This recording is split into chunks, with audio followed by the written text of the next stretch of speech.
Francis speaks out about living with the effects of a stroke.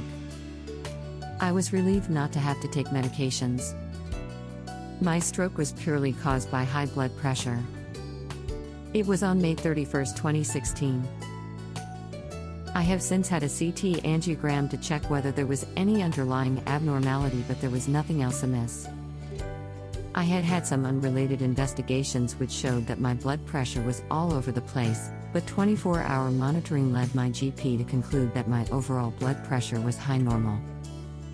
I don't remember the exact figures, but I do remember that my very last reading at the surgery had a top, systolic, reading of 200 millimeters of mercury. At the time, I was pleased that my GP wasn't pushing me to take medication, which I saw as the first step towards long-term health anxiety.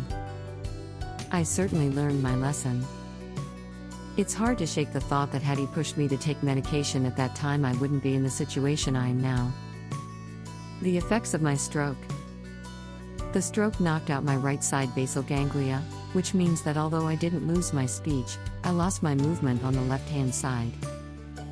A year on, I am able to walk, albeit unsteadily with a stick, and it is very tiring.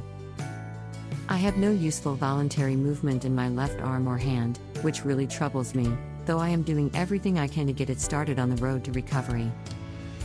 I am back at work, but I've had to take on a very different role, and I'm having to learn to drive from scratch all over again.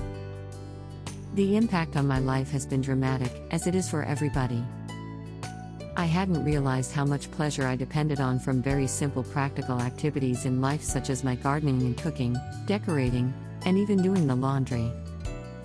Even though I am doing what I can to be involved with these, it's simply not the same when you are so dependent and can do so little for yourself.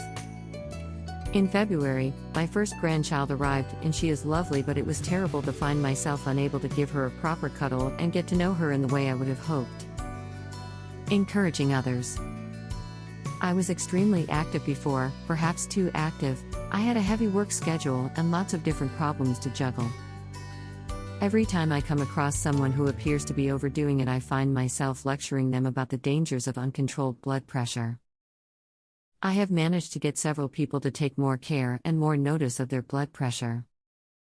Had I known that just by taking a couple of pills a day I could more or less remove the risk of this terrible thing, I would have gladly done so.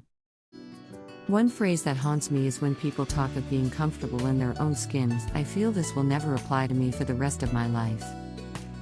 I also hate the fact that I am robbed of so many good memories, as I can't bear to think about all the things I will never be able to do again.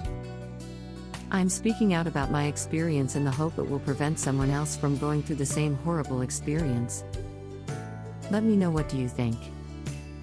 Looking forward to your comments.